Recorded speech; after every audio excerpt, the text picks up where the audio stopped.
क्योंकि हम ज़्यादा दिन रुक नहीं सकते, बहुत एक्सपेंसिव है भाई भूटान। पर डे 10,000 रुपये का ऑलमोस्ट खर्चा होता है, प्लस रहना खाना अलग से। पूरे भूटान में कहीं भी भाई ट्रैफिक सिग्नल्स नहीं है। और देख लो ये चौराया आ गया, एक तरफ भी रेड लाइट नहीं है। मतलब पूरा कंस्ट्रक्शन हो गया 200 मिलियन में, जिसमें से 100 मिलियन का तो खाली थर्ड आई ही बनाया गया। क्रेजी भाई क्रेजी। पास में ही है एक दुर्गा टेम्पल। जी हाँ भाई, भले ही यहाँ पे हिंदू पॉपुलेशन कम है, बट बुद्धिज्म में भी काफ़ी सारे ऐसे गॉड्स हैं, जो हिंदू गॉड्स हैं, जो बुद्धिज्म में फॉलो किए जाते हैं। जैसे गणेश जी को काफ़ी मानते हैं। जितनी भी ये जो छतें ग्रीन कलर की है ना, ये सब प्राइवेट मतलब नॉर्मल सिटीजन्स के घर है। और जितने भी घर लाल छत वाले हैं, उन सबको या तो गवर्नमेंट बिल्डिंग या फिर जो गवर्नमेंट ऑफिशियल्स हैं उनके घरों में कन्वर्ट कर दिया जाएगा फाइनल। तो ये ड्रैगन रियलिटी में एग्जिस्ट करते थे कभी, या फिर हम ऐसे मानते कि पहले जमाने में करते थे। Okay. like in the 15th centuries and all। तो भाई ये है उस टाइम के जो वर्कर्स काम करते थे घर बनाने में, तो वो किस तरह से बोरियत से बचने के लिए, क्योंकि टाइम ज्यादा लगता था घर बनने में, तो वो क्या करते थे उस वक्त वो दिखा रहे हैं।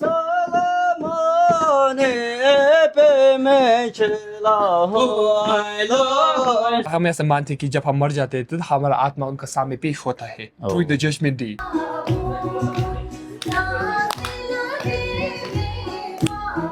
हेलो हाई को हम बोलते हैं कुजू जंगपोला। कुजू जामपोला। Yes, okay. कुजू जंगपोला। और थैंक यू। थैंक यू को कजिनछे।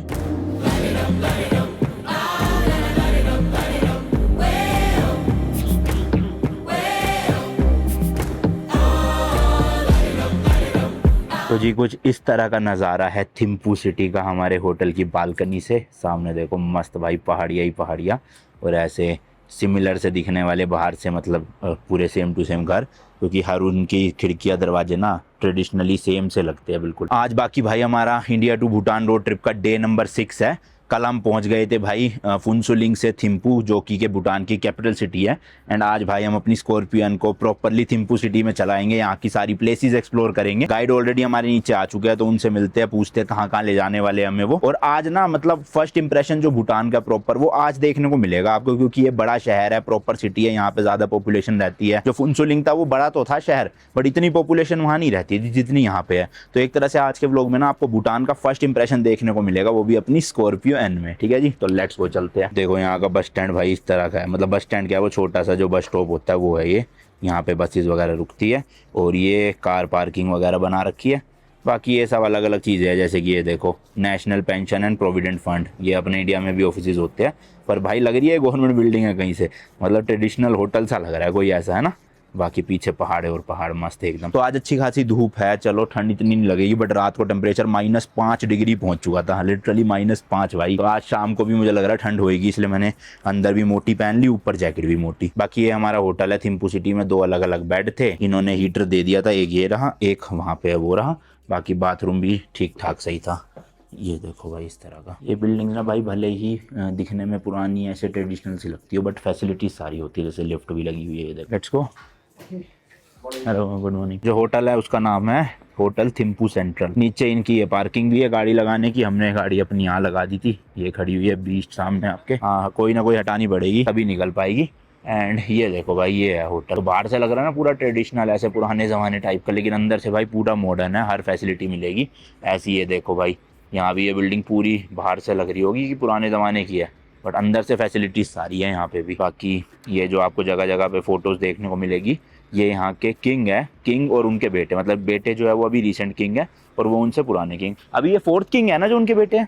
4th किंग का बेटे है वो, 5th किंग। अच्छा 5th किंग है अब, हाँ ठीक है, राइट साइड में है। बट दोनों अभी है, दोनों है ना। है। हाँ ओके और 4th किंग का अभी एज हो गया like 60+। Okay. And 5th king हो गया 44।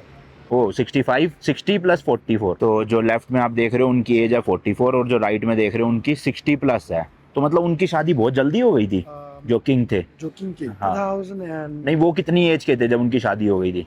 मतलब वो 2011 में किया था। अच्छा लेकिन like 2000। नहीं मैं वो 4th किंग की पूछ रहा हूँ।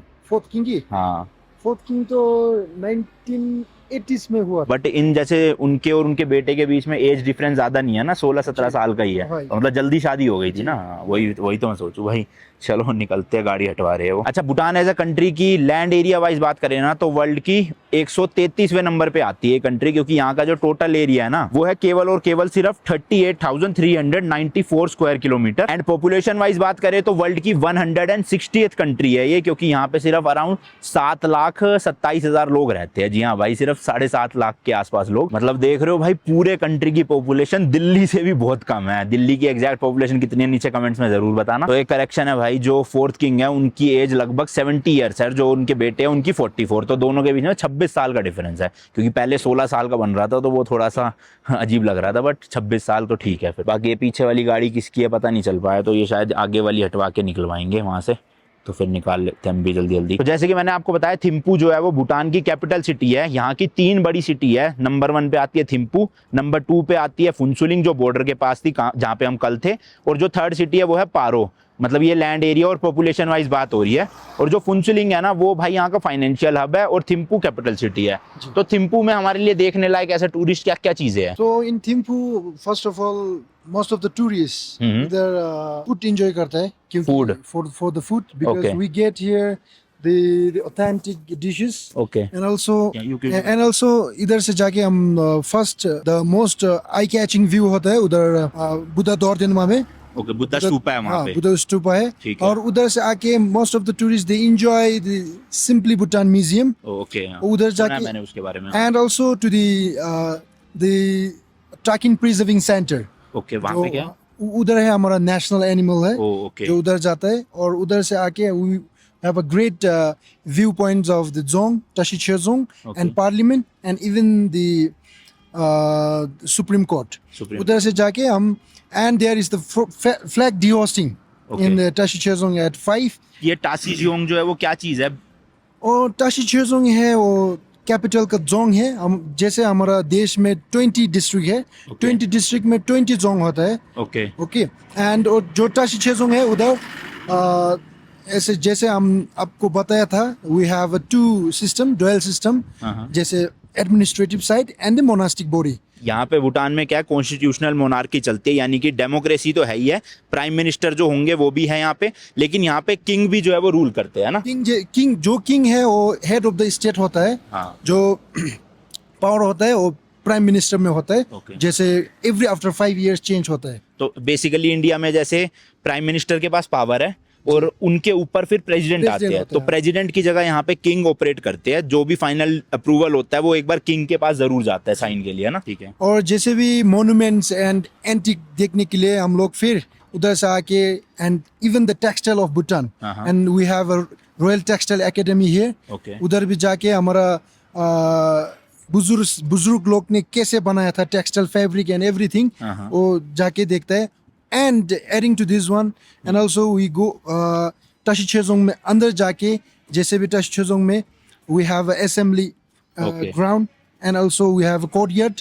उधर जाके देख के और अंदर फिर जाके अंदर का बुद्धा का स्टैचू एंड एवरीथिंग ओके, ठीक है। देखते हैं। तो ऑलमोस्ट भाई 7 से 8 प्लेसेस है यहाँ पे थिम्पू में घूमने की, जो मुझे नहीं लगता 1 दिन में कवर हो पाएगी। 2 दिन का तो है ये शायद, है ना। तो मेन हम आज के दिन कवर करेंगे, क्योंकि हम ज़्यादा दिन रुक नहीं सकते, बहुत एक्सपेंसिव है भाई भूटान। पर डे 10,000 रुपये का ऑलमोस्ट खर्चा होता है, प्लस रहना खाना अलग से। तो हमें कल अगली सिटी के लिए निकलना है या अगली लोकेशन निकलना है, तो आज के लिए थिम्पू को एक्सप्लोर करेंगे। जो मेन 3-4 चीज़ें है वो, और मार्केट भी चलेंगे शायद से, है ना, शाम को। तो चलो भाई जल्दी शुरू करते हैं दिन का अपना, और एक्सप्लोर करवाता हूँ आपको थिम्पू सिटी। तो भाई ब्रेकफास्ट करने का तो टाइम नहीं है, क्योंकि 5 बजे अंधेरा हो जाता है, तो इसलिए इंडिया से ये केक लाए थे, यही खा लेंगे थोड़ा यार। अब ये गाड़ी नहीं हट रही, टाइम वेस्ट हो रहा है हमारा इससे। अच्छा, पॉपुलेशन का ब्रेकडाउन करें ना रिलीजन वाइज, तो 74.9% लोग यहाँ पे बुद्धिज्म फॉलो करते हैं, 22.6% हिंदुज्म है, और बाकी बचे हुए फिर क्रिश्चियनिटी, इस्लाम वगैरह बहुत कम है वो।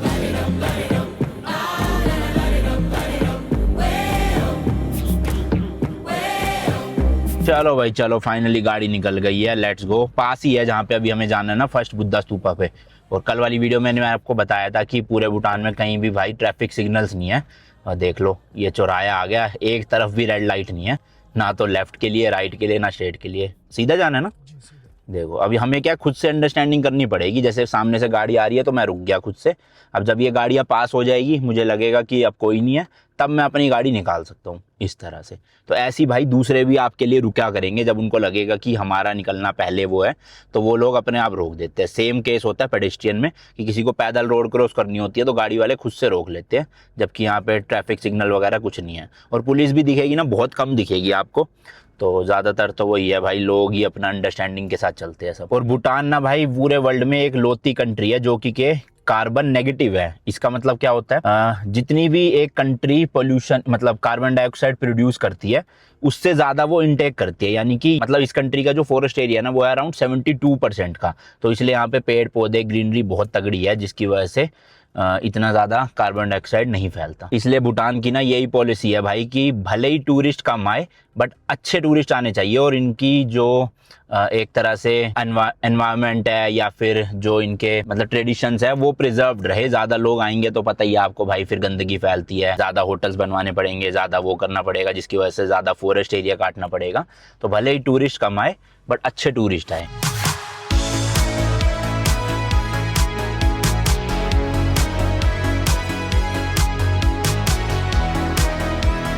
ये जो बड़ी सी बिल्डिंग देख रहे हो ना भाई, ये यहाँ का एक बहुत फेमस और बहुत बड़ा गवर्नमेंट हॉस्पिटल है। भूटान में ना भाई हर एक सिटीजन के लिए एजुकेशन एंड मेडिकल फैसिलिटी बिल्कुल फ्री ऑफ कॉस्ट है।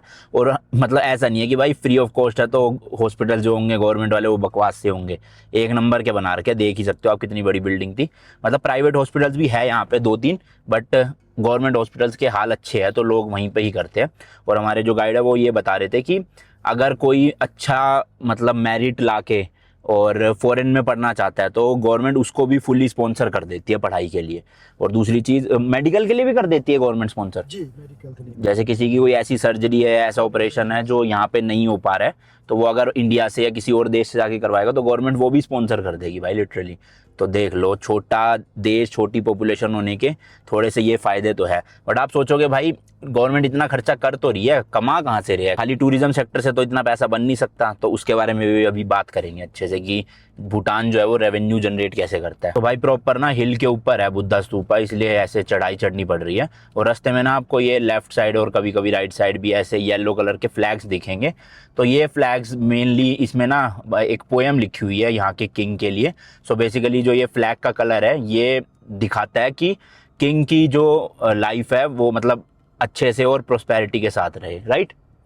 तो इसलिए ये सारे फ्लैग्स को लगाया गया यहाँ पे। कुछ जगहों पे ना कल हमने वाइट कलर के भी काफ़ी सारे फ्लैग्स लगे हुए देखे थे, तो मैं वीडियो में तो नहीं दिखा पाया, बट अभी दिखाऊंगा अगर कभी देखने को मिले। तो वो होता है कि जब किसी की डेथ होती है ना तो उसकी जो नेक्स्ट बर्थ है या आफ्टर लाइफ है वो अच्छे से जाए, तो उसके लिए 108 राइट, 108 वाइट कलर के वैसे फ्लैग्स लगाए जाते हैं डेथ के बाद। वो कितने दिन के लिए लगता है ये फ्लैग्स? ये तो until unless it डिकम्पोज नहीं हो। ओके, जब खुद से मतलब जब तक खत्म नहीं हो जाता फ्लैग तब तक लगाए रखते हैं वो। लो जी, लो पहुंच गए हैं। ये सामने आप देख सकते हो भाई, ये तो मेरे को तो लगा था छोटी होंगी थोड़ी सी वो स्टैचू, बट ये तो काफ़ी बड़ा है भाई साहब। चलो, पार्किंग का इंतजाम तो है ही, यहीं लगाते हैं गाड़ी और अंदर चल के आपको बताता हूँ इस पूरे बुद्धा स्टैचू के बारे में। तो ये जो गेट पे आपको दिख रहा है ना लिखा हुआ, इसका मतलब है वेलकम। तो इस तरह की भाई मेन एंट्रेंस आप देख सकते हो। बाकी भाई यहाँ विजिट करने की फीस कुछ भी नहीं है, फ्री ऑफ कॉस्ट है, आप आ सकते हो। और वैली का भी व्यू दिखता है ना यहाँ से पूरा। हाँ, तो अभी मैं दिखाऊंगा आपको। जागांव दिखेगा यहाँ से? नहीं जागांव नहीं दिखेगा, पर वो दिखेगा अपना थिम्पू पूरा दिखेगा। तो देखो भाई, वहाँ से हमने एंट्री ली एंड एंटर करते ही राइट साइड में है ये एक स्तूपा, इसका नाम है विक्ट्री स्तूपा। तो यहाँ पे ना ये 3 रिंग आपको देखने को मिल रही होगी। तो ये 3 रिंग क्या सिग्निफाई करती है? कि नाउ दिस ये 3 रिंग सिग्निफाइज करते हैं, जैसे Buddha, Gautam Buddha, he decided to enter the parinirvana, but the followers and the people, मतलब अपनी लाइफ त्याग रहे थे। हाँ जी, ठीक है। So followers and the people requested him to stay a little bit longer duration of time in the world, and that time he accepted 3 months. Okay, तो 3 मंथ वो रुके थे लोगों के कहने पे, तो इसलिए ये 3 रिंग्स है। जी, 3 देख लो भाई, हर चीज़ का कुछ ना कुछ मतलब होता है। तो मुझे बड़ा इंटरेस्ट है ऐसी चीज़ें जानने में, तो मैंने सोचा मुझे इंटरेस्ट है तो आपको भी दिखाई देता हूँ, क्या पता कुछ लोगों को हो इंटरेस्ट।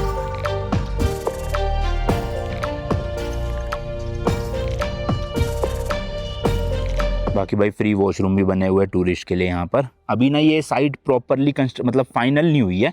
2005 में इस साइट को बनाना शुरू किया गया था और अभी 2024 हो चुका है, बट अभी कंस्ट्रक्शन कंप्लीट नहीं हुई ना, राइट? कुछ रह रहा है थोड़ा बहुत, थोड़ा आगे का रह रहा है अभी। स्कर्ट का। ओके तो अभी भाई थोड़ा सा ना आपको रोशनी मतलब अजीब दिख रही हो क्योंकि सूरज उधर से ही है ना, तो इसलिए प्रॉपर लाइट नहीं आ रही। तो जी देखो ये है बुद्धा स्तूपा। टोटल हाइट की बात करूँ ना अगर, ये नीचे से लेके बिल्कुल टॉप तक, तो ये है 370 फीट्स की भाई साहब। और अगर खाली बुद्धा स्टैचू की आप बात करो, मतलब इतना हिस्सा ये जो मैं आपको दिखा रहा हूँ, तो ये है टोटल 169 फीट्स की, ऑलमोस्ट 50 मीटर्स के आसपास हो गए। एंड ये जो पूरा स्टैचू है ना जिंक एंड कॉपर से बना हुआ है। अब जब इसकी कंस्ट्रक्शन हुई ना उस टाइम पे भूटान के पास इतने पैसे नहीं थे इसको बनाने के लिए, तो मिस्टर पीटर करके, हाँ मिस्टर पीटर करके थे सिंगापुर से, उन्होंने एंड एक चाइनीज कंपनी ने जो है वो पैसे लगाए थे इस पूरे स्टैचू में। एंड पूरे जो कंस्ट्रक्शन की कॉस्ट है वो है अराउंड 200 मिलियन यूएस डॉलर्स, जिसमें से भाई सिर्फ और सिर्फ जो 100 मिलियन डॉलर्स है ना वो बुद्धा की जो थर्ड आई है उसी में लग गए। क्यों लगे वो बताता हूँ। तो देखो भाई आपको वो ऊपर थर्ड आई दिख रही है ना, जैसे शिव जी की होती है वैसी ही यहाँ पे बुद्धा की थर्ड आई है। तो इसमें है भाई एक रियल डायमंड का यूज़ किया गया है जिसकी अकेले की वर्थ जो है वो है 100 मिलियन यूएस डॉलर भाई, लिटरली। मतलब पूरा कंस्ट्रक्शन हो गया 200 मिलियन में, जिसमें से 100 मिलियन का तो खाली थर्ड आई ही बनाया गया। क्रेजी भाई क्रेजी। बाकी इसी के सामने ना एक ये कॉम्प्लेक्स सा बना हुआ है, यहाँ पे सेरेमनीज होती है। तो आप सोचोगे ये लाल लाल से बक्से से क्या लगा रखे हैं, तो जब भी सेरेमनी होती है ना यहाँ पे टेंट लगाए जाते हैं। तो टेंट के जो वो पोल होते हैं ना उनको इसके अंदर लगाया जाता है। अभी तो फिलहाल बंद कर रखा है ताकि कुछ लगे ना किसी को, बट ये सारे पिलर्स यहाँ पे गड़ेंगे। तो इस तरह से ये लाल लाल लाल लाल जितने डब्बे हैं ये टेंट के पिलर्स के लिए लगाए गए हैं। एंड साथ ही साथ भाई जो लोग मेडिटेट करने आते हैं ना वो इसको मतलब इस पे बैठ भी सकते हैं, तो डबल बेनिफिट हो गया।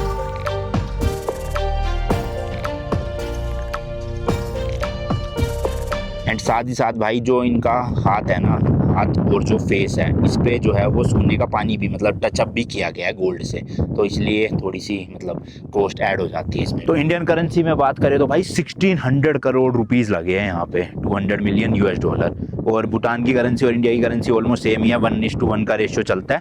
बट टाइम डिफरेंस है भाई, भूटान का टाइम आधा घंटा अलग है। मतलब अगर यहाँ पे दोपहर के 12 बज रहे हैं तो इंडिया में 11:30 ही बज रहे होंगे, तो वो आधा घंटा आगे है।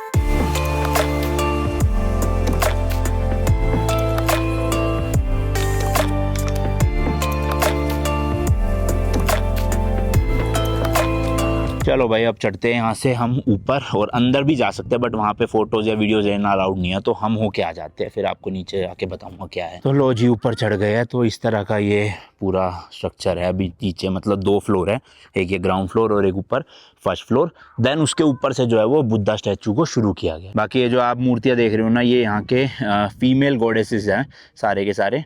तो ये क्या है बेसिकली बुद्धा को जो है वो ऑफरिंग कर रहे हैं यहाँ पे देखो। तो वहाँ से मूर्तियाँ शुरू हो रही है, ये सारी मूर्तियाँ, ये गोल्ड की नहीं है ना मूर्तियाँ, नॉर्मल है भाई। बट ये आपको पूरे चारों तरफ दिखेगी, उधर से पीछे भी देखोगे, इस तरफ भी होंगी और यहाँ तो है ही है। एंड इस बिल्डिंग के चारों तरफ ना 4 अलग अलग एनिमल्स लगे हुए, जैसे इधर घोड़ा है, यहाँ पे देखो पिकॉक है, यहाँ पे है भाई इनको बोलते हैं गरुड़ा। लास्ट जो है वो एक एलिफेंट है उस तरफ की, last and fourth animal elephant यहाँ पे देखो। तो चलो चले ऊपर अब, है ना, यहाँ से जाते हैं भाई।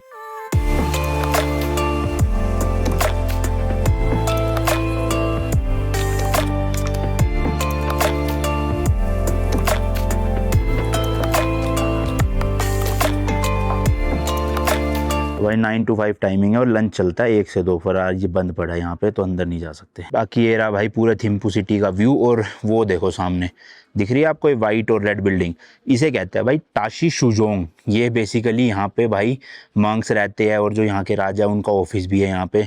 और क्या क्या होता है यहाँ पे? और इधर many like important events like Okay. signing of constitution O 2008 Okay. and also तो ये पार्लियामेंट यही है या पार्लियामेंट और भी है? दूसरा है अच्छा दूसरा पार्लियामेंट। ओके और like coronation day of the fourth king भी इधर ही हुआ था okay.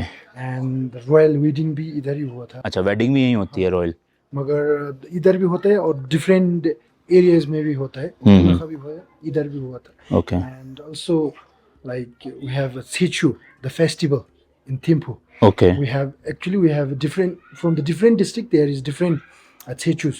Okay And here also in this Dzongkhag, in this city or in this district, the Sichu the festival is occurred there. यहाँ होता है वो, तो फेस्टिवल भी है स्टेचू करके, वो भी भाई यहीं पे ही किया जाता है। तो अभी हम जाएंगे ना यहाँ पे भी। जी चलो चलो, यहाँ का तो हो गया है भाई। अब यहाँ से हम जाने वाले हैं, पास में ही है एक दुर्गा टेम्पल। जी हाँ भाई, भले ही यहाँ पे हिंदू पॉपुलेशन कम है, बट बुद्धिज़्म में भी काफ़ी सारे ऐसे गॉड्स हैं, जो हिंदू गॉड्स हैं, जो बुद्धिज़्म में फॉलो किए जाते हैं। जैसे गणेश जी को काफ़ी मानते हैं। आप बाली जाओगे, वहाँ पे गणेश जी की मूर्तियाँ मिलेगी। शिव जी को बहुत मानते हैं यहाँ पे, एंड दुर्गा टेम्पल भी है। तो चलते हैं वहाँ दुर्गा टेम्पल देखने। यहाँ से देखो भाई, थिम्पू सिटी पूरी दिखेगी आपको, और एक्चुअल में काफ़ी बड़ी सिटी है भाई। ये पूरा जो भी आप एरिया देख रहे हो, ये सारी की सारी थिम्पू सिटी है। इवन इनके पीछे भी जो है ना, वो भी थिम्पू सिटी का ही पार्ट है पूरा। तो ये देखो घर सारे के सारे, छतें भाई लिटरली या तो लाल कलर है या हरा कलर है, इसके अलावा आपको और कोई कलर देखने को मिल ही नहीं रहा होगा। एंड बिल्डिंग्स भी या तो येलो है, डार्क येलो है, या वाइट है, देख रहे हो। तो सारी मतलब सेम सी लग रही है यहाँ पे। तो अभी ना यहाँ पे रूल इंप्लीमेंट किया जा रहा है कि जितनी भी ये जो छतें ग्रीन कलर की है ना, ये सब प्राइवेट मतलब नॉर्मल सिटीजन्स के घर है, और जितने भी घर लाल छत वाले हैं उन सबको या तो गवर्नमेंट बिल्डिंग या फिर जो गवर्नमेंट ऑफिशियल्स हैं उनके घरों में कन्वर्ट कर दिया जाएगा फाइनल। तो अभी ये चल रही है बातचीत, मतलब कह रहे हैं कि हो जाएगा ऐसा।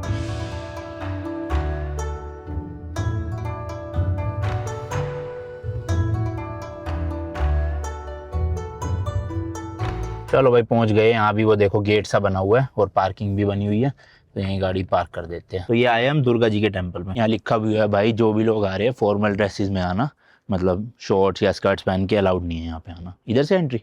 चलो आ जाओ जी। बाकी ये सारी भाई टाइमिंग्स है, पोज करके पढ़ लेना आरती कब होती है और वैसे ओपनिंग का क्या टाइम है। मंदिर का नाम है देवी पंचयान मंदिर, बाकी आगे का नहीं पता मुझे क्या लिखा है, और थिम्पू तो लिखा है। और स्टैचू जो है वो गॉडेस दुर्गा का है ना यहाँ पे।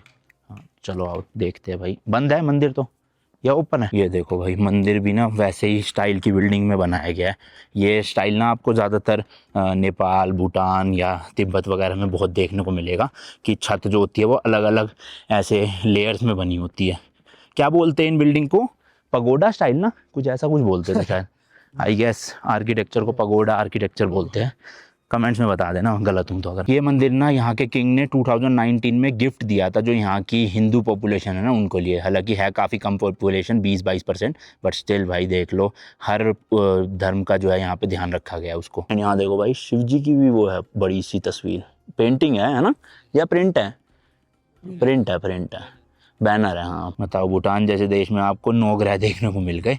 यहाँ पे देखो थोड़ी रिफ्लेक्शन आ रही होगी, दिख नहीं रहा होगा, इस तरह की मूर्तियां लगा रखी है। लिखा भी है सूर्य, ऐसे यहाँ पे लिखा हुआ है चंद्रमा। ये देखो ये आ गए जी मंगल ग्रह। ऐसे करते करते एंड तक 9 ग्रह है पूरे, और एक ये होल टाइप का बना रखा है यहाँ पे।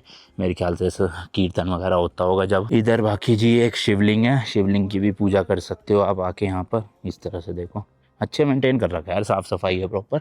और मेन टेम्पल है ये, पर यहाँ ताले लग रहे हैं। खुला हुआ है देखना, खुला हुआ है। खुला By 2 it will open. और 2 बजे खुल जाएगा। चलो थोड़ी देर है, वेट करते हैं फिर चलेंगे। तो देखो इस तरह का ये हॉल बना हुआ है, यहाँ पे मीटिंग्स और प्रोग्राम्स वगैरह होते हैं सारे। एंड यहाँ भी देखो किंग की फोटोज लगी हुई है दोनों। सामने पहाड़ पे देखो भाई कितना बादल ही बादल दिख रहे हैं। वहाँ तक है रोड जाने की? नहीं है ना, वो तो बस पीक ही है भाई। पर क्या सही लग रहा है भाई यहाँ से देखने में। चलो 5 मिनट ही है, यहाँ बैठ जाते हैं, फिर मंदिर खुलेगा, दर्शन करके चलेंगे सीधा यहाँ से म्यूजियम में। एंड देखो भाई फ्लैग्स भी लगाए हुए हैं, हर फ्लैग पे अलग अलग भगवान जी की फोटोज है। जैसे यहाँ शिव जी की है, कृष्ण जी की भी है, फिर राम जी की भी है। ये देखो, बाकी देखो तुलसी जी भी है जिनको यहाँ पे जल चढ़ाना हो। एंड टेम्पल के अराउंड भी ना देखो कार्विंग कर करके अलग अलग इस तरह के मूर्तियाँ बनाई गई है। वहाँ पे देखो ओम लिखा हुआ है, ऐसी उधर भी मूर्ति है। एंड यहाँ से भी देखो थिम्पू सिटी का पूरा नज़ारा दिखता है। एंड वही ग्रीन और रेड छतें सारी घरों की। चलो जी खुल गया मंदिर, चलते हैं अंदर।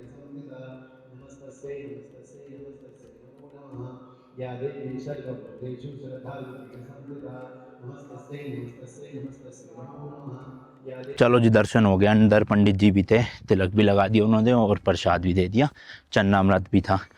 अब चलते हैं यहाँ से।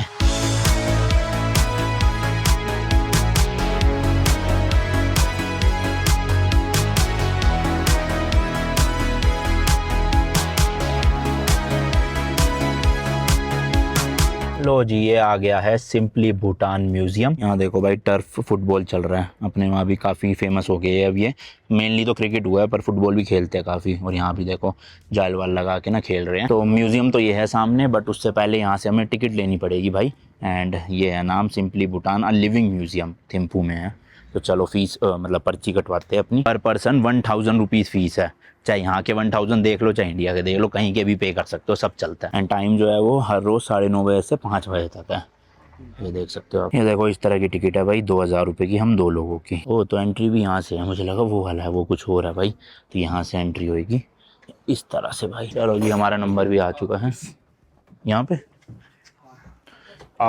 Kuzi Zangpo and a very warm welcome to Simply Bhutan. Thank you. So मेरा नाम सोनम है और मैं आपका इन हाउस गाइड हूँ। Okay. So आपको जो भी सवाल पूछना है मुझसे पूछ सकते हैं। ठीक है। एंड ये म्यूजियम एक फोटो स्टूडियो है। So आपको Okay. जब भी तस्वीर लेना चाहते हो या वीडियो लेना चाहते हो तो please feel free. Okay and Bhutan में जब भी हमारे घर में मेहमान आते हैं तो हम फर्स्ट हमारा देसी दारू आरा के साथ स्वागत करते हैं। Okay. So आप पीते?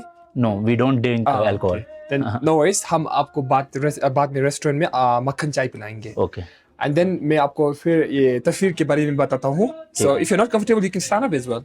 तुम वो दिखाते रहो जहाँ जहाँ बोल रहे हैं। सो ये हमारा महाराजा लोग है और उनको वांगचुक डायनेस्टी से बुलाए जाते हैं, तो उनका परिवार का नाम वांगचुक होगा। ओके एंड भूटान में जब भी ट्रैवल करेंगे तो आप कॉमर्स का नाम भी वांगचुक देख सकते हैं। एंड लद्दाख में सोनम वांगचुक भी है ना। सो उनको ये सेकंड सी नहीं मिलता, सो उनका Okay. स्पेलिंग CHUK होगा, जहाँ पर हमारा रॉयल फैमिली का CHUCK होगा। Okay. So there is an extra C in there Wangchuck. Spelling में डिफरेंस है। हाँ, एंड ये डेट देख सकते हैं ना, ये सिर्फ उनका रूलिंग पीरियड है। ओके हाँ, और ये हमारा फर्स्ट किंग है हिज मैजेस्टी उगिन वांगचुक, जो हमारा फर्स्ट किंग बना था 1907 में। ओके एंड जब भी हम नेक्स्ट किंग को चुनते हैं तो परिवार से सबसे बड़ा बेटा को चुनते हैं। Okay. और ये हमारा सेकंड किंग है हिज मैजेस्टी जिग्मी वांगचुक। और उनका टाइम में भी हमारे देश का दरवाजा सभी देश के लिए बंद था, सिर्फ हमारा नेबरिंग कंट्रीज जैसे कि इंडियन और टिबेटन पीपल के लिए खुला हुआ था। As a tourist. No, it's coming into our country. Okay okay ठीक है।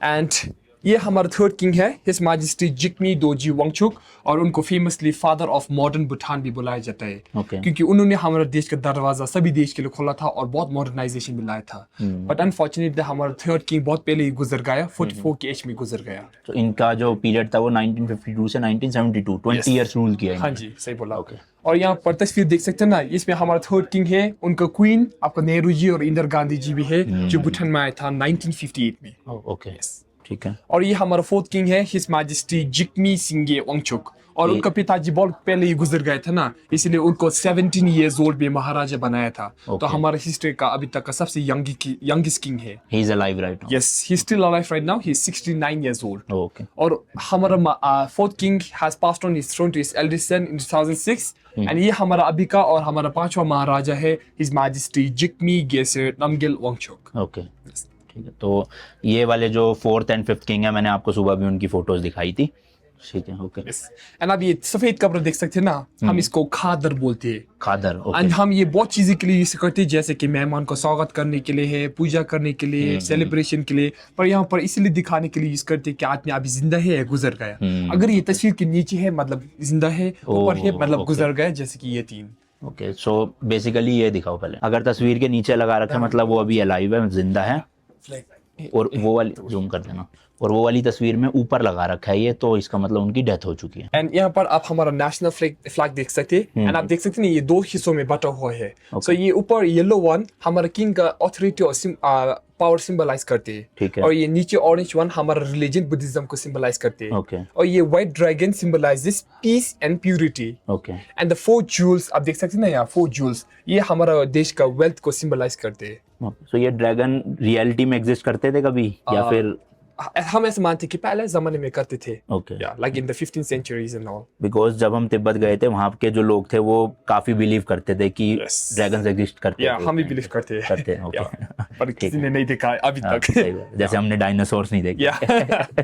And now we're going to look from when Bhutan actually began। Okay. So यहाँ पर 3 तस्वीरें देख सकते हैं ना। Yeah, So ये Zhabdrung Ngawang Namgyal है हमारा भूटान का फाउंडर। ओके एंड Zhabdrung है ना, 1594 में।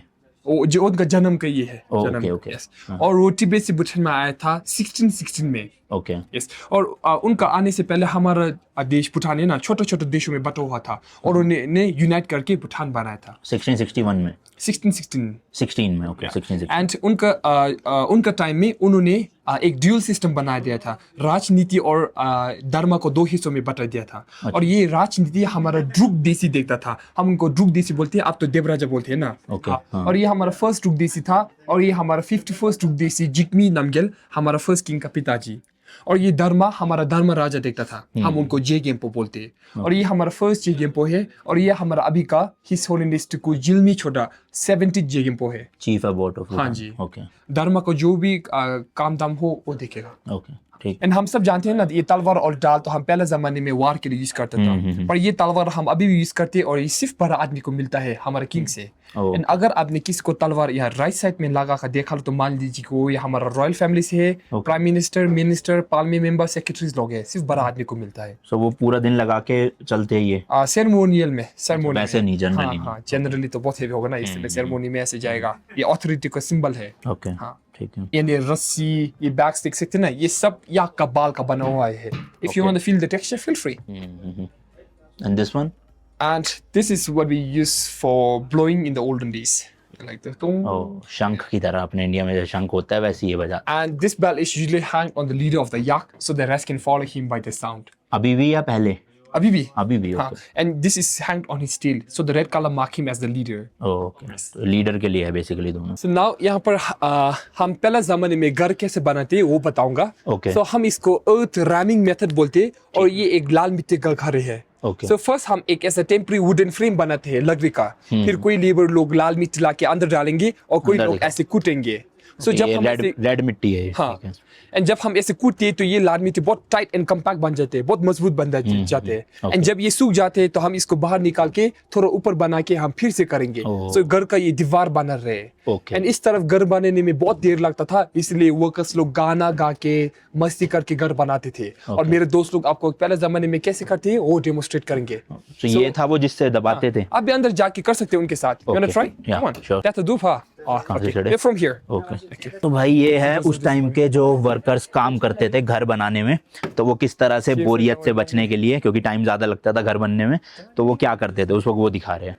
ओके, शुभ सा शुभ शुभ सा शुभ आने में। Yeah, ram along with that. Yeah. Move your feet as well.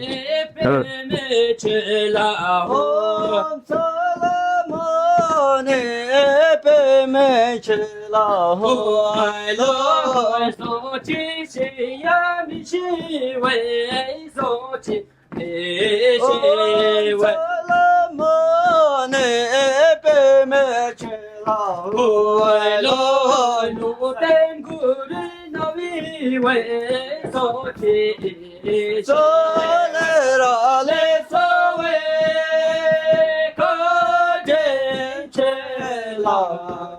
वे सोया ले बिचो सोवे तेंगे सा सोया ले बिचो सोवे तेंगे सा रसन गावे मिदावे तुमको चा दोहा गावे सुंदावे तिंदी के निसंगावे। ये So that's how we language do का it. क्या नाम है ये जो जिस लैंग्वेज में ये गा रहे हैं? हमारा Bhutanese language Dzongkha. जोंखा। हाँ, जोंखा लैंग्वेज है यहाँ की ऑफिशियल लैंग्वेज भाई। Thank you so much. Okay, So अब ये तस्वीर देख सकते हैं ना, हम ऐसे बनाते थे। तो ये थे भाई उस टाइम के घर जो बनते थे ना, मतलब ईंटें तो होती नहीं थी, इसी तरह के प्रोसेस से ये पूरा बनाते थे। तो अब तो ये नहीं बनते कहीं पे भी घर?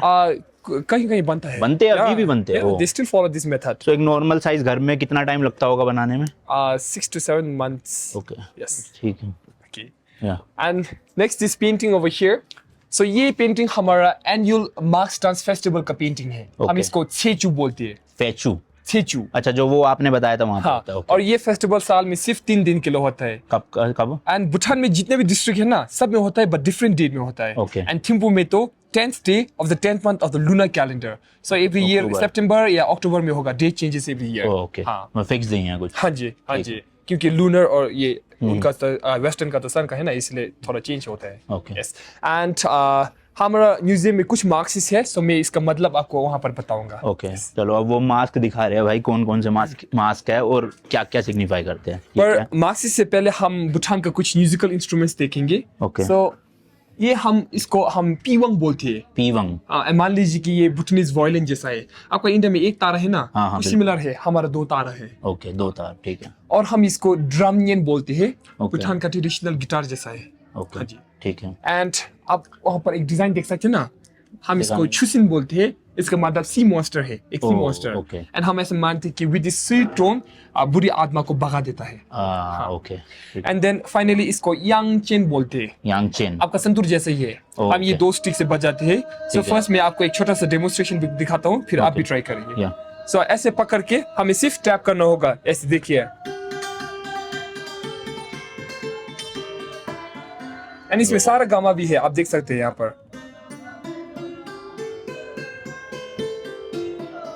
आइए देखिए। मुझे आता नहीं है, मैं नॉर्मल बस।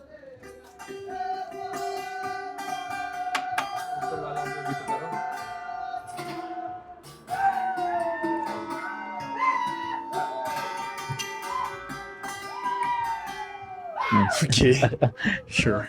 Okay.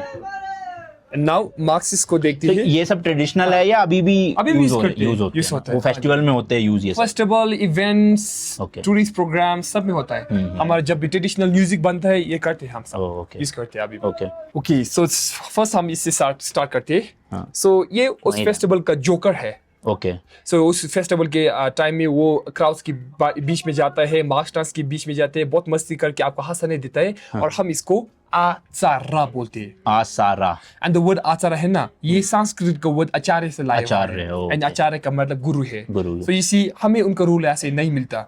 First you have to learn all the mask dances, सब Oh. मार्क्स सीखना पड़ेगा। अगर आपने सब सीख लिया, फिर उनका रूल मिलता है। सो टॉप ये है बिल्कुल हाँ, सबसे। ऐसे मान लीजिए कि he is the most learned one, top most है। okay. सो फेस्टिवल के टाइम में जब भी कोई अदर मार्क्स डांसर्स कोई गलती करते हैं या उनका कपड़ा बाहर आ जाते हैं, तो he corrects them in a funny way, so the audience does not notice. And वो बहुत फनी करके आपको डिस्ट्रैक्ट करते हैं ताकि आपको मिस्टेक नजर ना आए। तो असल में ये जोकर नहीं है, एक छुपा हुआ गुरु है जो जोकर की तरह पेश आता है। मतलब उनका फनी वे में है, तो इसलिए Yes, जोकर का वो yes. बोला गया। फर्स्ट मास्क कौन सा होता है जो स्टार्टिंग करता है कोई अगर डांस?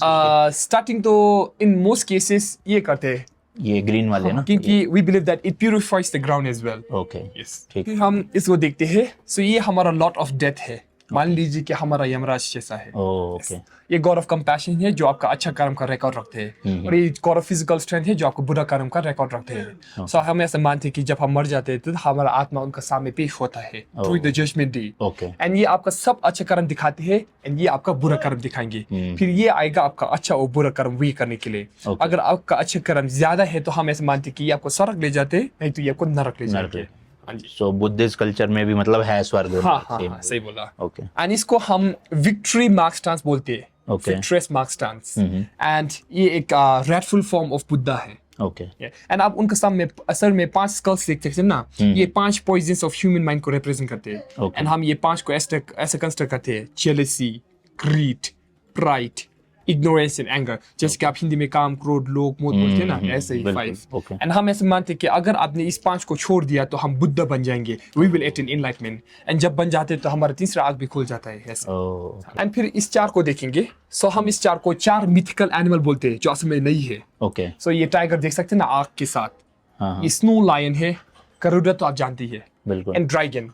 ओके, सो हम ऐसे मानते हैं कि ये 4 हमारे देश को 4 दिशा से रक्षा करते हैं, तो ये हमारा रक्षक है। ओके, पर देखा किसी ने नहीं अभी तक। हाँ, सही बोला। ओके, हाँ, अब हिंदू में भी गरुड़ा है ना, पर बिल्कुल, देखा तो नहीं है। बिल्कुल। हाँ, सेम ही है।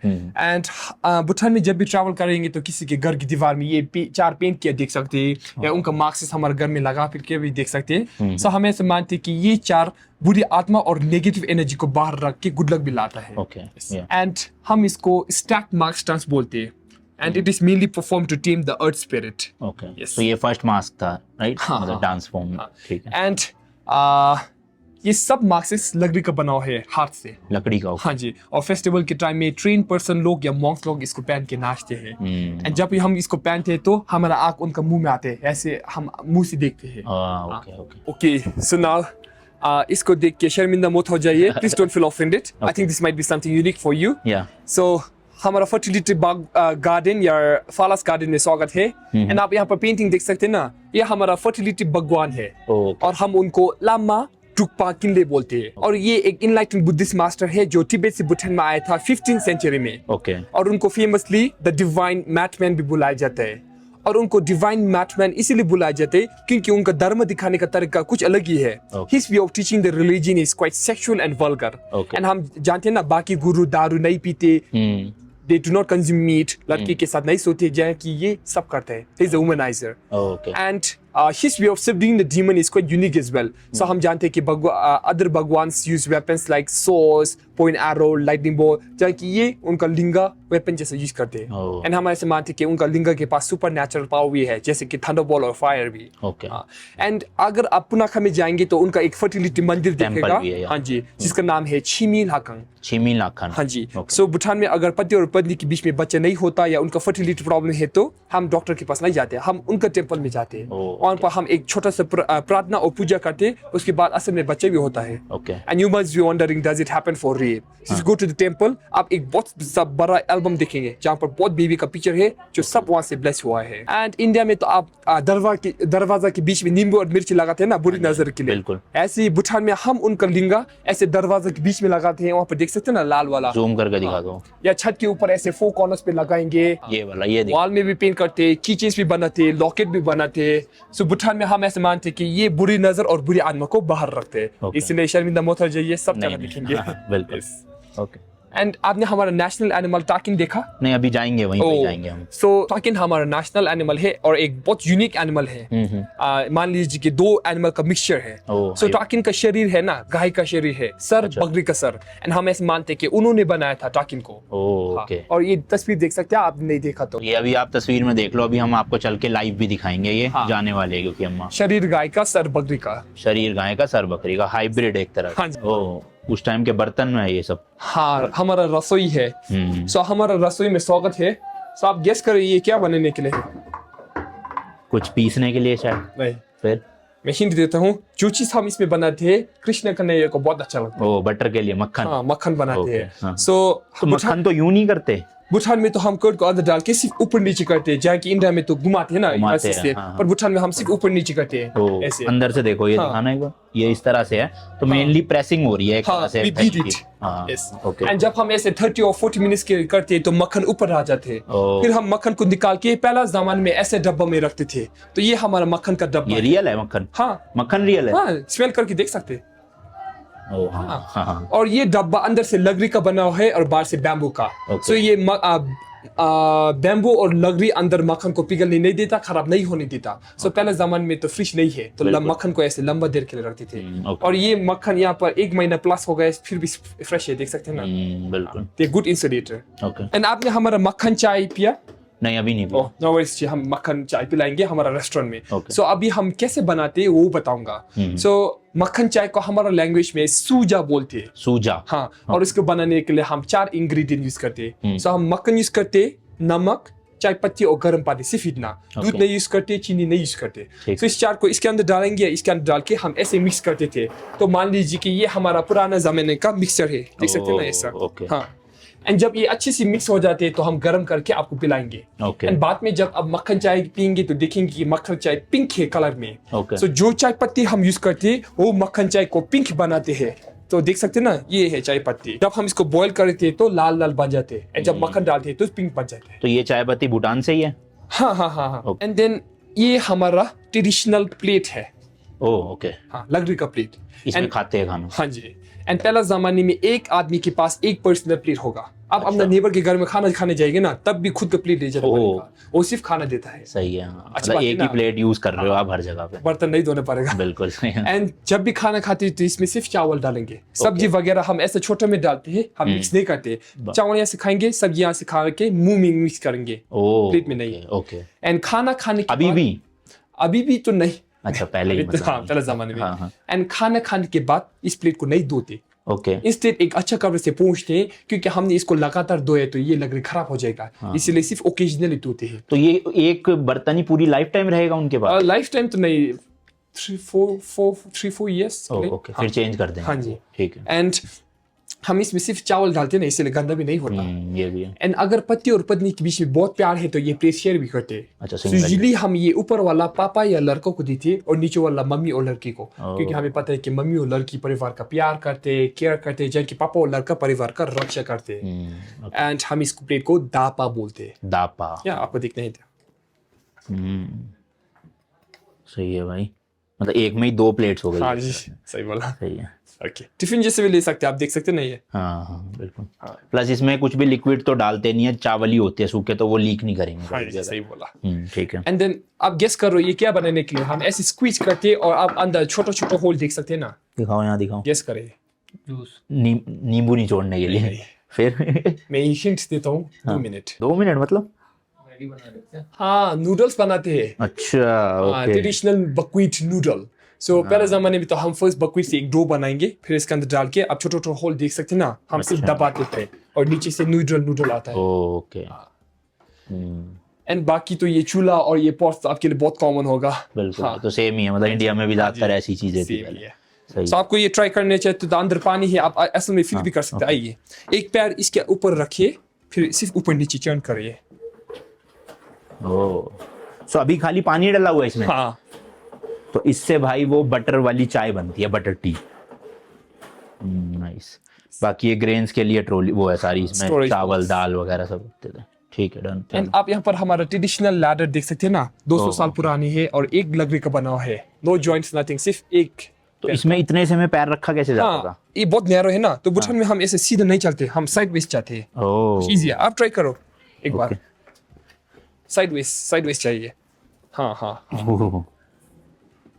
ओके, थोड़ा रिस्की है बट ठीक है। एंड फिर तो आप यहाँ पर सूखा हुआ सब्जी और फ्रूट्स वगैरह देख सकते हैं ना, मिर्ची वगैरह। हाँ। सो पहले जमाने में ये हमारा विंटर स्टॉक है। Okay. सो विंटर में तो भूटान में बहुत ठंड होता है एंड बहुत बर्फ गिरता है। एंड पहला जमाने में तो हम बोला था ना, हमारा कंट्री आइसोलेटेड था, इसलिए इंपोर्ट भी नहीं करते जैसे हम आज करते हैं। उस वक्त हम समर में फार्मिंग करेंगे, ऐसे सुखा के विंटर में खाएंगे। Okay. एंड आप देख सकते हैं हम बहुत चीजें सुखाते हैं, जैसे कि यहाँ पर मिर्ची सुखाया है, मशरूम है, एप्पल है, परसिमन है, काइवा है, अंजीर है, कद्दू है, पीछे बैंगन भी है, या मक्का भी देख सकते हैं। हम सब सुखाते हैं विंटर के लिए। बट इनका लिक्विड नहीं सूख जाता फिर ऐसे? हाँ, ऐसे लिक्विड को जब सूख जाते हैं तो ये खराब नहीं होता। So we take out all the moistures and then dehydrate that. तो ऐसे रखेंगे तो 1 साल से भी ज्यादा प्रिजर्व कर सकते हैं। ओके। हाँ जी। फिर विंटर के टाइम में गर्म पानी में डुबा के थोड़ा फूल जाता है, फिर से सब्जी बना के खाएंगे। और नेक्स्ट फिर हम अंदर जाएंगे मक्खन चाय पीने के लिए, और कुछ ट्रेडिशनल भूटानीज डांस भी देखेंगे। यहाँ पर बैठे हीटर के पास, बहुत गर्म है। ये डांसते ही मतलब आ जाओ जी। तो यहाँ पे मक्खन चाय और साथ में ट्रेडिशनल डांस देखते हैं। तो आप हमारा लोकल स्नैक ट्राई कीजिए। ये रोस्टेड राइस है। Roasted rice? हाँ जी। ओके। एंड मेरे दोस्त लोग आपको मक्खन चाय और मीठा चावल पिलाएंगे। Okay. और मेरे दोस्त लोग आपके लिए कुछ ट्रेडिशनल भूटानीज डांस करेंगे। और 2 डांसेस के बाद आप भी साथ में आके हमारा डांस ट्राई करेंगे। ओके। तो लो जी, आ गई है मक्खन चाय, और जैसे कि बता रहे थे ये है पिंक कलर में भाई। और ये साथ में क्या है? ये क्या है? चावल। मीठा चावल। ओ, इंडिया में भी है अपने यहाँ। हम इसको काजू देसी डले हुए। बोलते हैं। डीसी? देसी, yes. DC, okay. Nice.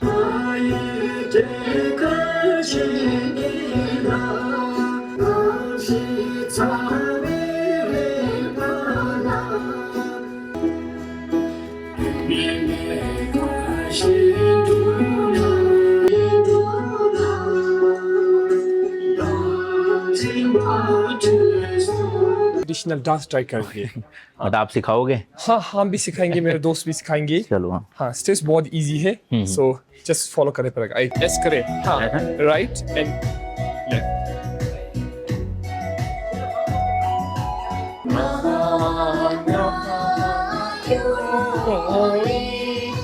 Side side करके, यस।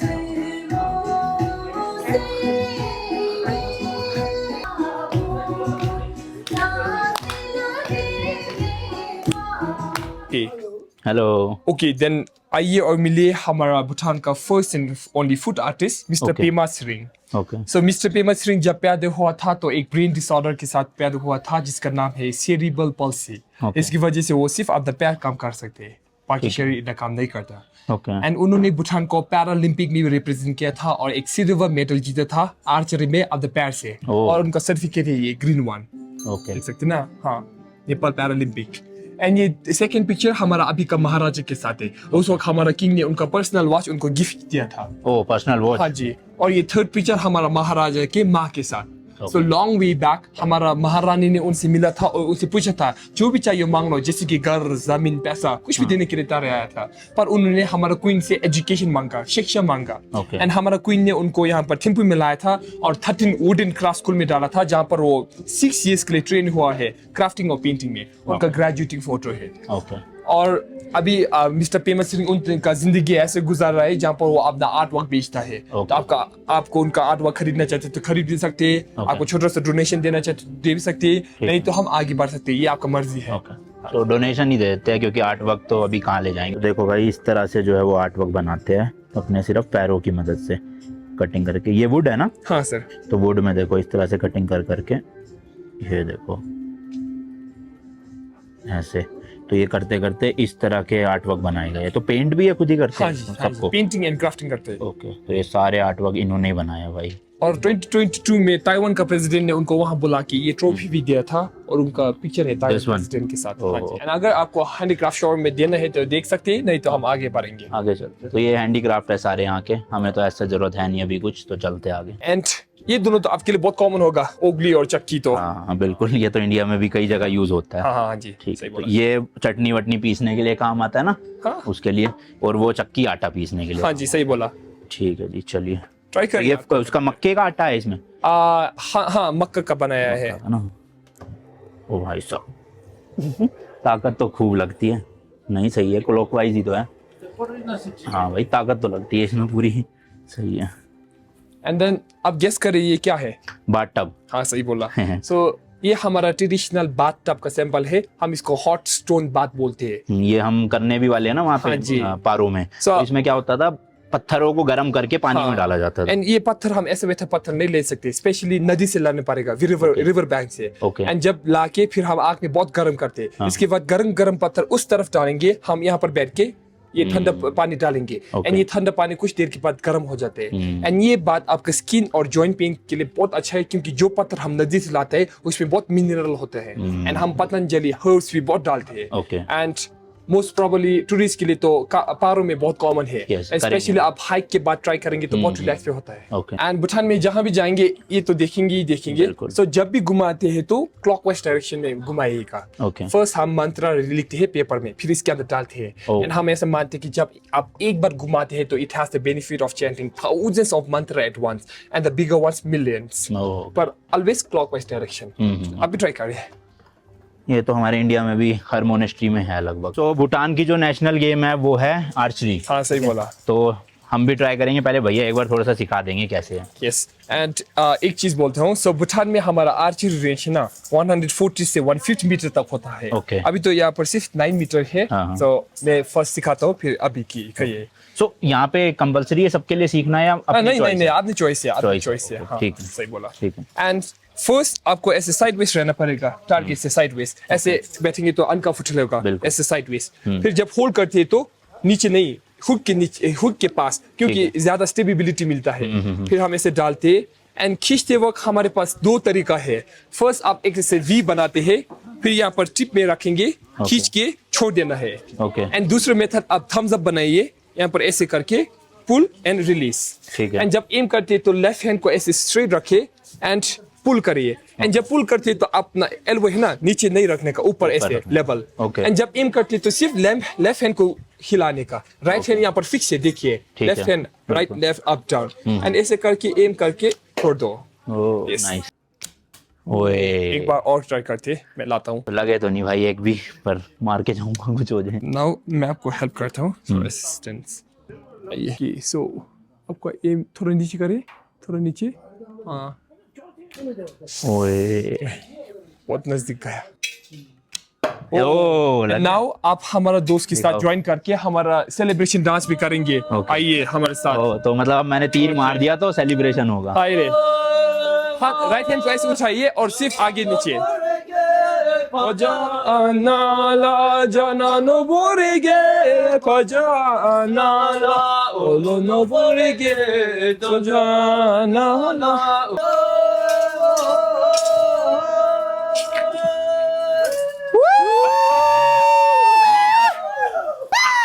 तो ये विक्ट्री डांस है। हाँ जी, सही बोला, हम ऐसे सेलिब्रेट करते हैं। ओके। And now, तो यहाँ पे जो इन्होंने पहन रखा है ना, ये भूटान का नॉर्दर्न ड्रेस है। थोड़ा सा एक्सप्लेन करेंगे ड्रेस के बारे में।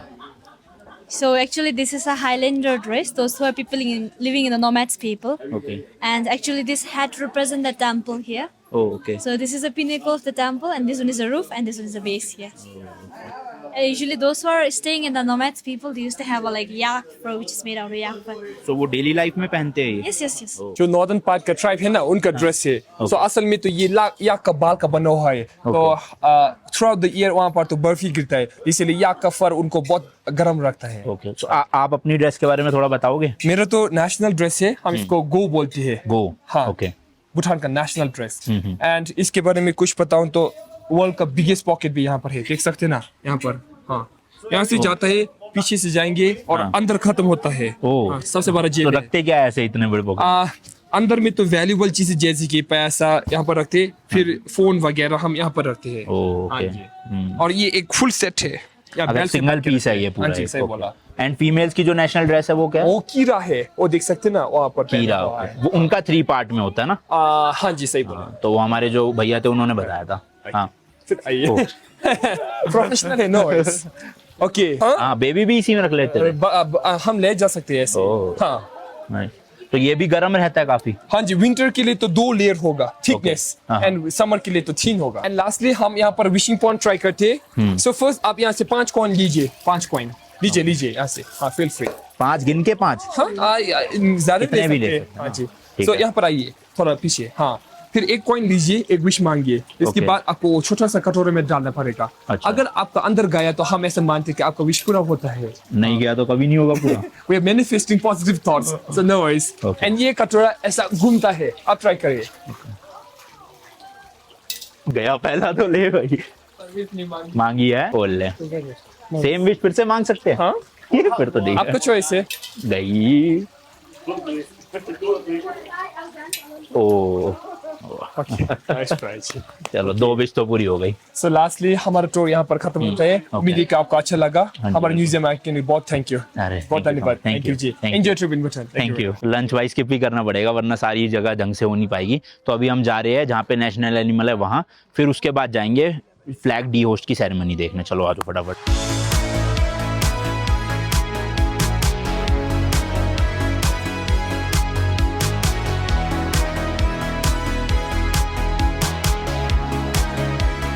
तो जी पहुंच गए हैं। क्या नाम है इसका? ये Takin Preserving Center. Takin Preserving Center. Preserving centre. जो नेशनल एनिमल है उसका नाम है टास्किंग, तो वो देखने आया। तो ये है भाई नाम टाकिन, TAKI। यहाँ की भी भाई टिकट है 300 रुपीज पर पर्सन, 2 लोगों के 600 रुपये। इनके यहाँ भी देखो QR कोड वगैरह तो है भाई, जैसे बैंक ऑफ भूटान का। तो पर हमारा नहीं चलेगा यहाँ पेटीएम वगैरह कुछ भी, बस समझ लो UPI की तरह ही है ये। बट ये बैंक की एप्लीकेशन से ही होता होगा ना? यहाँ पे एक यूनिवर्सल UPI तो नहीं होता होगा, पेटीएम गूगल पे जैसा कुछ, बैंक के थ्रू ही होगा। जो अपने इंडिया में सही चीज़ आ गई है UPI।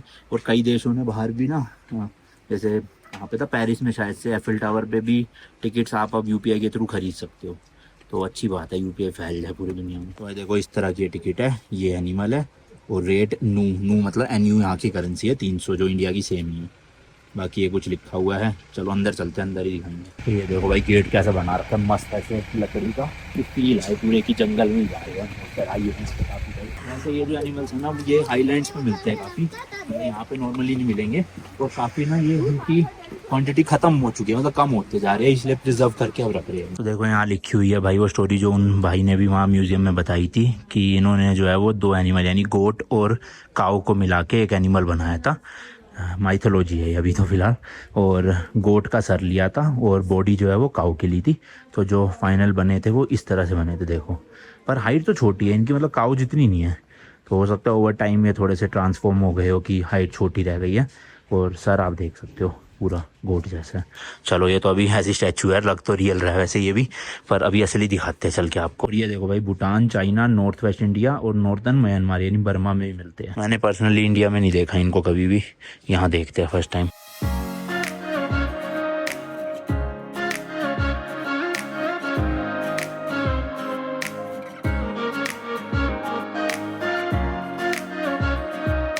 तो जी ये रहे टाकिन जो भी है, ये देखो इस तरह से लगते हैं रियल।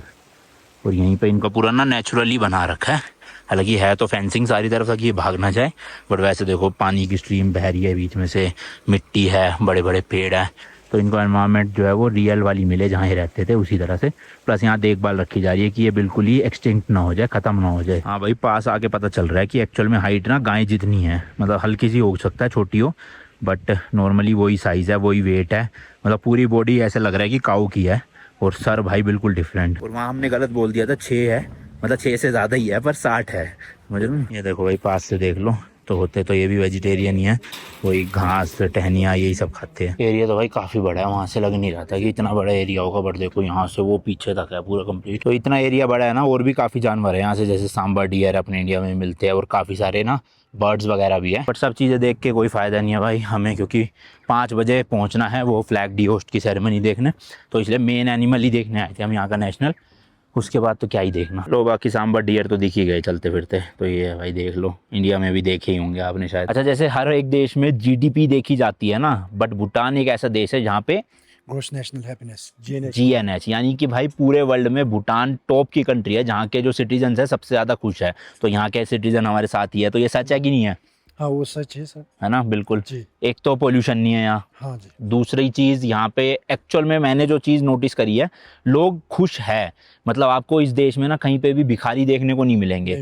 तो यहाँ के जो राजा है ना, अगर किसी के पास घर नहीं है, किसी के पास एजुकेशन के वो नहीं, एजुकेशन तो फ्री है पर घर नहीं है, खाने के नहीं है, तो वो खुद से प्रोवाइड कर देते हैं सब कुछ, है ना।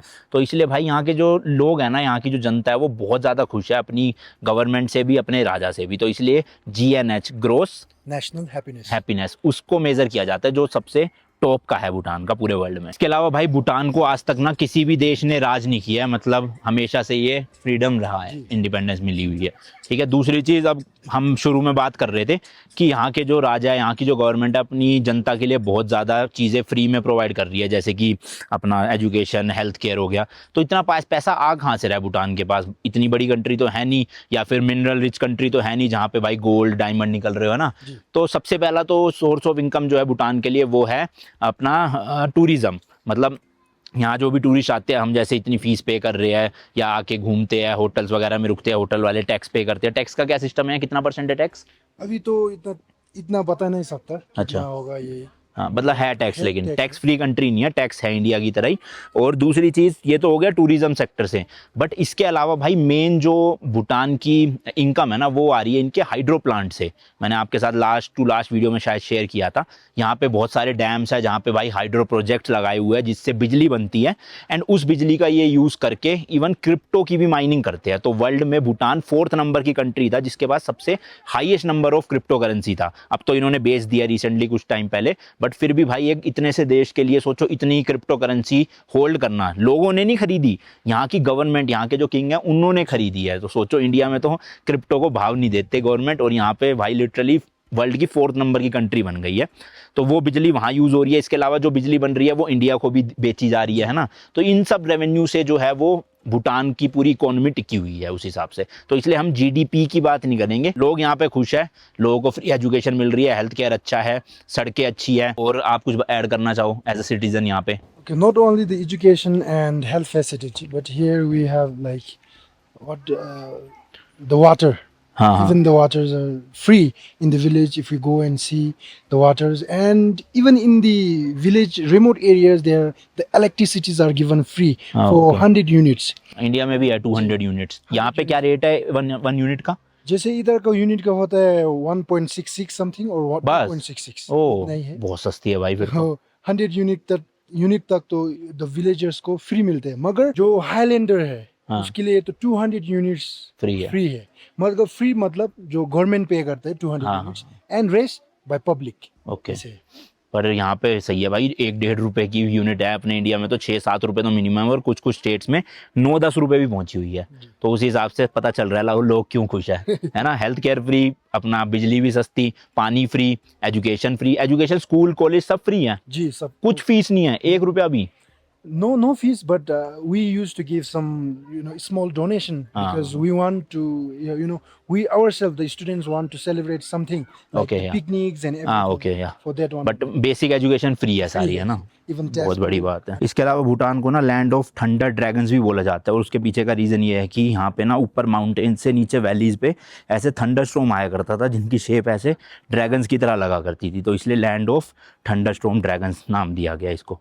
और यहाँ की लैंग्वेज मैंने आपको बताई दी है। अच्छा, वैसे यहाँ पे टोटल 24 लैंग्वेजेस बोली जाती है अलग अलग, बट मेन लैंग्वेज आपको मैंने बताई दी थी। वो कुछ बोल के दिखाओगे आप? हेलो को कैसे बोलते हैं यहाँ की नेशनल लैंग्वेज में? Hello, hi को हम बोलते हैं कुजू जंगपोला. कुजू जामपोला। Yes, okay. कुजू जंगपोला. और थैंक यू Thank you को कडिनचे. कडिनचे। And la is a honorific term where we add this one. Oh okay. So as a gesture of respect, we Okay. used to say la. अच्छा, and में हर sentence के लाभ। And you have recognized that I have put all in all Messages में, हाँ, messages in la la la. Yeah, yeah. So it's a respect words. Oh okay.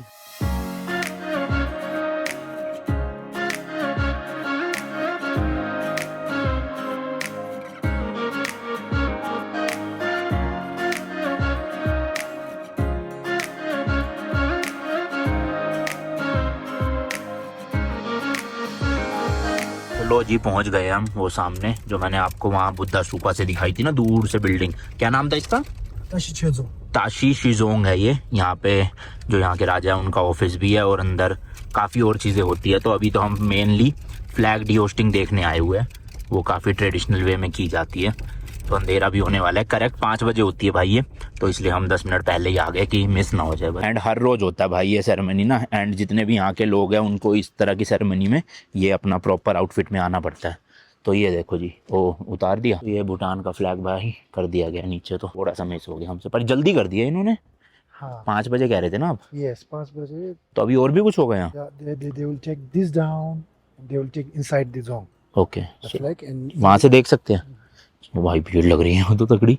हमें तो लगा ज़्यादा लोग नहीं आएंगे, पर तो सब लोग आए हुए देखने, यहीं पे देखना। भाई दिख ही नहीं रहा कुछ, ये देखना अभी तो ब्लर हो रहा है, बीच में टहनिया ही टहनिया है। तो फ्लैग को फोल्ड किया जा रहा है वो देखो, ले जाने के लिए।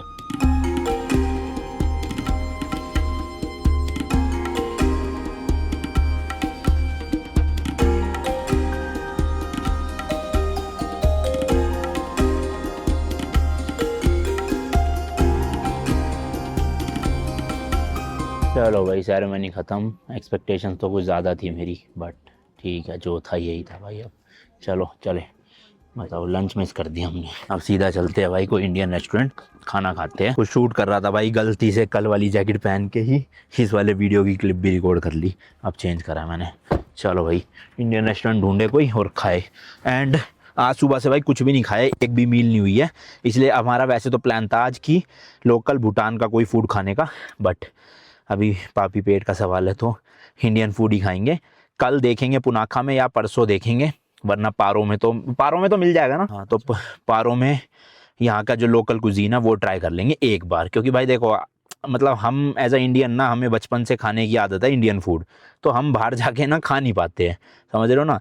एक बार को ट्राई कर लेंगे चलो हर देश का वो, बट हर रोज़ हम वो चीज़ नहीं खा सकते, क्योंकि फिर हमारे टेस्ट बट उस हिसाब से ना अडेप्ट नहीं हुए पड़े।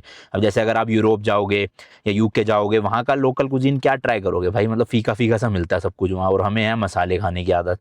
अब देखते हैं भूटान का, क्योंकि नेपाल का जो है ना फूड वो काफ़ी हद तक ना सिमिलर है इंडिया के ही, तो टेस्ट आ जाता है उसमें। भूटान का कैसा होगा वो अभी 2-3 दिन बाद आपको दिखाऊंगा। तो ये पहुंच गया भाई थिम्पू के सिटी सेंटर या फिर बाज़ार में।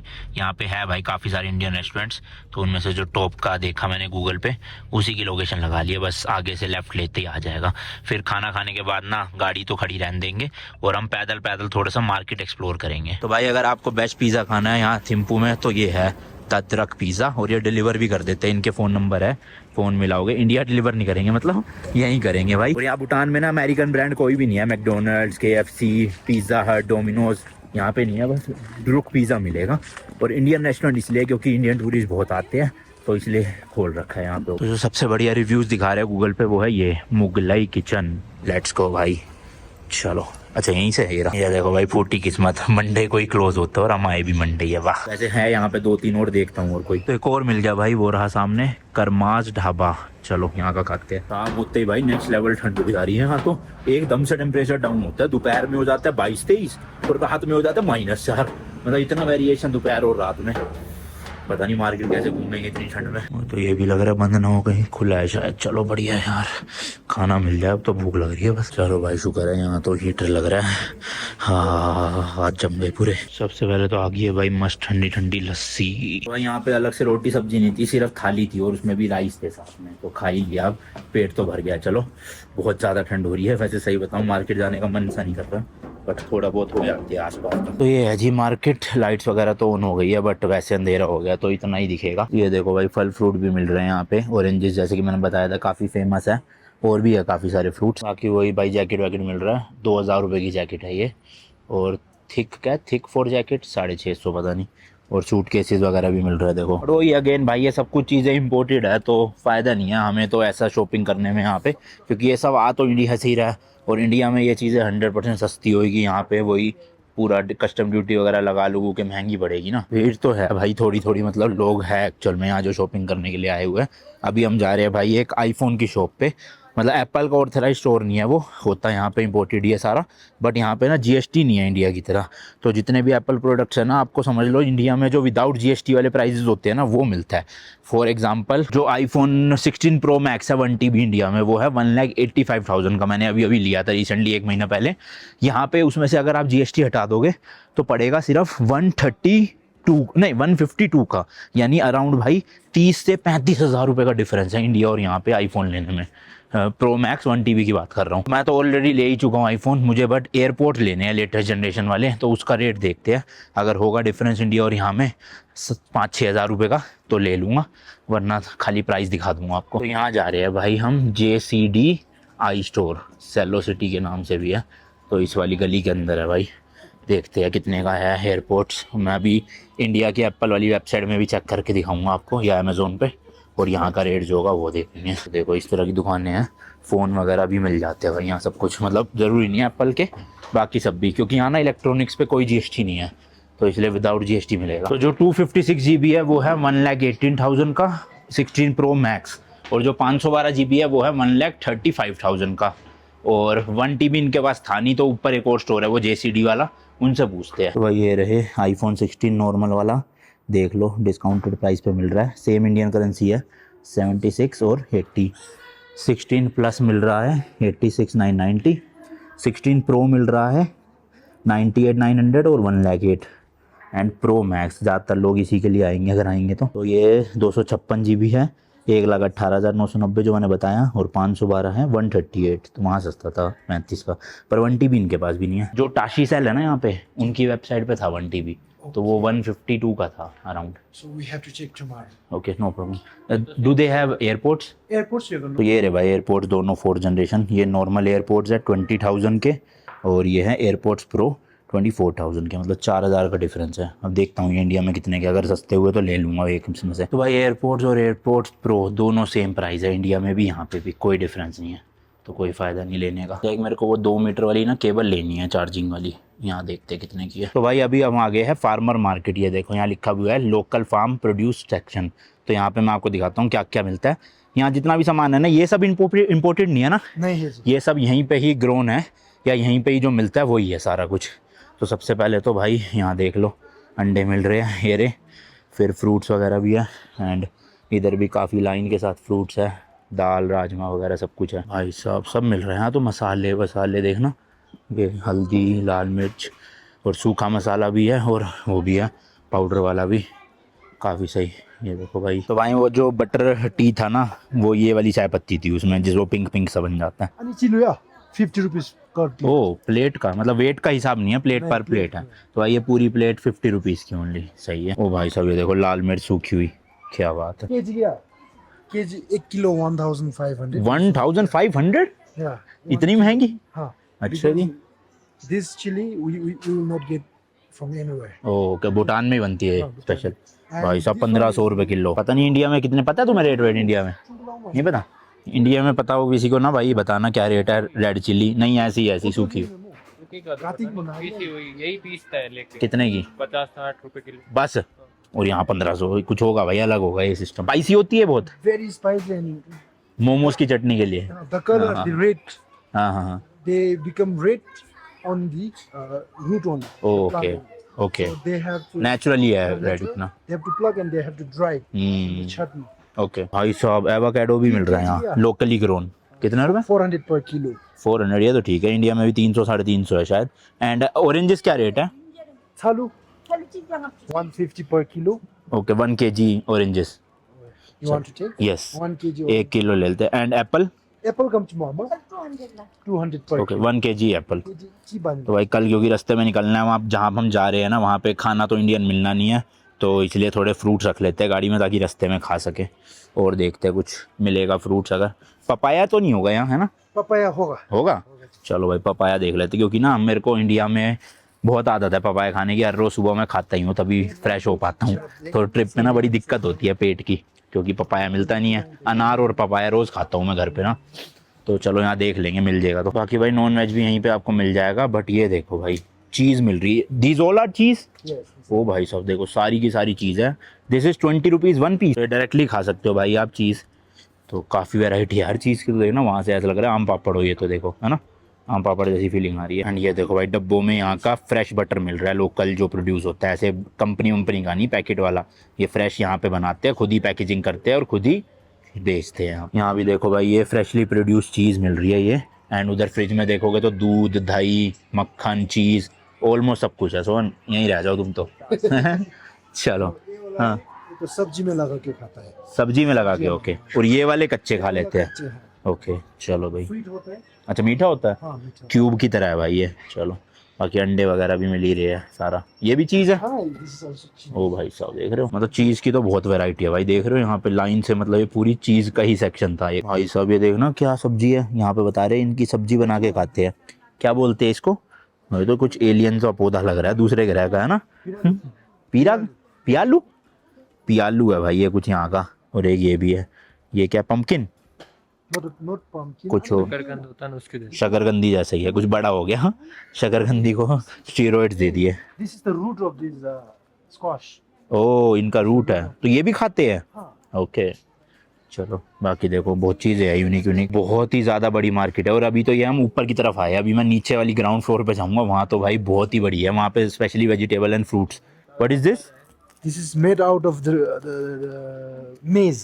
मेज Grain. ओके तो ये जो बेसिकली मार्केट है ना ये गवर्नमेंट या फिर यहाँ के राजा ओन करते हैं और जितने भी फार्मर्स हैं उनको थोड़ा थोड़ा रेंट देना पड़ता है इन शॉप्स का जो कि कितना है वो हम पूछ रहे हैं अभी एक बार पूछते हैं किसी से कि कितना रेंट पड़ता है पर शॉप का यहाँ पर फिर वो जितना भी कमाएंगे वो फार्मर का ही प्रॉफिट होगा बस उनको रेंट पे करना है तो पता चला है भाई ये जो पूरी बड़ी साइज़ की शॉप है यहाँ पे 9,000 रुपीज़ मंथली रेंट है बट ये 9,000 रुपीज़ ना आप रेंट नहीं गिन सकते समझ लो ये मेंटेनेंस की फ़ीस है जैसे यहाँ पे सफाई होती है कुछ टूट गया पत्थर या ये शेड टूट गया उसकी रिपेयर हो गई तो उन पैसों से ये सब कुछ रिपेयर होता है ये पैसा गवर्नमेंट के पास या फिर राजा के पास नहीं जाता तो यहीं के यहीं जैसे होता है ना सोसाइटी में आप मेंटेनेंस देते हो फ्लैट का तो वो फ्लैट का मेंटेनेंस यूज़ होता है सोसाइटी के लिए ही तो उसी तरह से ये सारा रेंट यहीं बिल्डिंग के लिए यूज़ होएगा इनके एंड उसी 9,000 में ये इलेक्ट्रिसिटी बिल जितनी भी ये सब है डेकोरेशंस वगैरह सब इंक्लूडेड है बस आपको अपना सामान लाना है and these counters also like ये इनके अपने हैं या पहले से ही थे यहाँ पहले से था. पहले से ही थे ना हाँ तो मतलब इन शॉर्ट आपको सिर्फ अपना सामान उठा के लाना है ये पॉलीथीन या इसमें अच्छा मैंने सुना है कि भूटान में प्लास्टिक बैन है तो ये Yeah. In Bhutan, the plastic is banned. हाँ हाँ बट ये भी तो प्लास्टिक है मगर ये plastic है, but we have many classification of plastic also. Okay okay The one is very Thick some plastic. is very thick and very harmful. Yes yes So this one is very thin. हाँ where it can it don't produce more.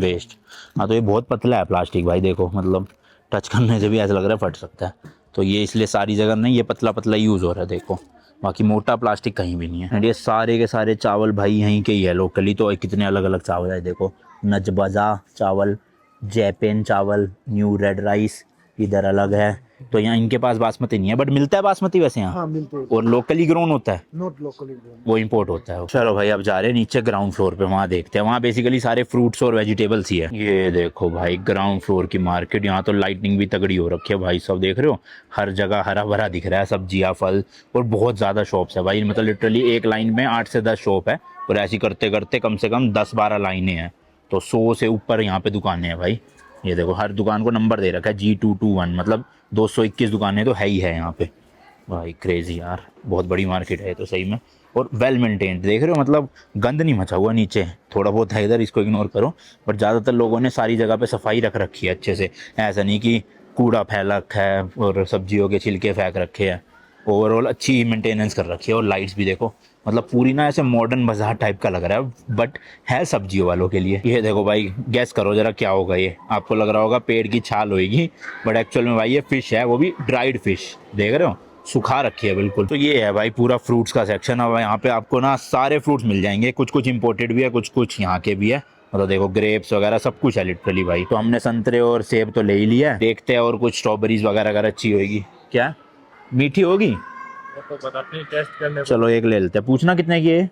को। और ये खजूर भी मिल गया भाई, खजूर भी ले लेते हैं एक रास्ते में ना, इससे थोड़ी पेट मतलब भूख बुझ जाती है, ये ले लेते हैं। तो यहाँ देखो भाई सेब कितने लालम लाल है, क्या ये ड्रैगन फ्रूट, ड्रैगन फ्रूट भी है भाई। उधर देखो केले भी है और पपीता भी है, अनार वो भी है, अपना क्या कहते हैं उसे, तरबूज।